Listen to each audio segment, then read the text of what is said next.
My husband got my best friend pregnant while I was traveling and planning a surprise for him. But what I did afterward left everyone shocked.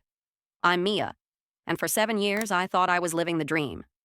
Dave, my husband, was charming and dependable. Elyssa, my best friend since high school, was practically family. I trusted them both with my life. One night I flew back home early from a business trip.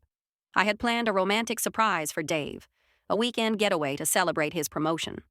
But when I walked into my house, balloons, cake, and laughter filled the air. A giant banner read, "Congratulations, Mommy and Daddy." I froze. My husband was standing there, arm wrapped around Elyssa, her hand cradling a very obvious baby bump.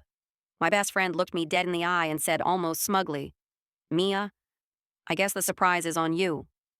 I couldn't breathe. My hands shook as I whispered, "How long?" Dave tried to stammer, "It's not what it looks like." But Elyssa cut him off with a laugh. 2 years, maybe more. You were always too busy traveling to notice."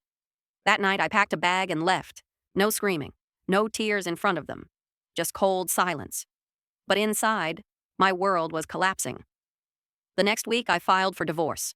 I made sure the settlement left Dave financially drained, our house sold, assets divided, and his reputation at work tarnished when HR discovered he was having an affair with my direct subordinate. He called me a vindictive witch. I called it justice. Fast forward 2 years. Elyssa miscarried. The relationship that supposedly justified their betrayal crumbled under the weight of guilt and bitterness.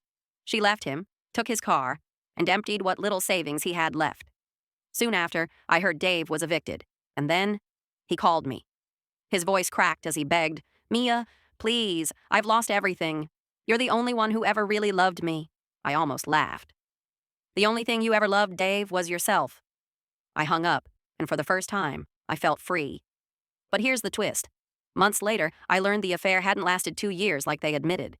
It had been 3.5, which meant while Elyssa was toasting me as her maid of honor, she was sneaking into my husband's bed behind my back. Even worse, Dave had been telling people the marriage ended because I was cold and career-obsessed.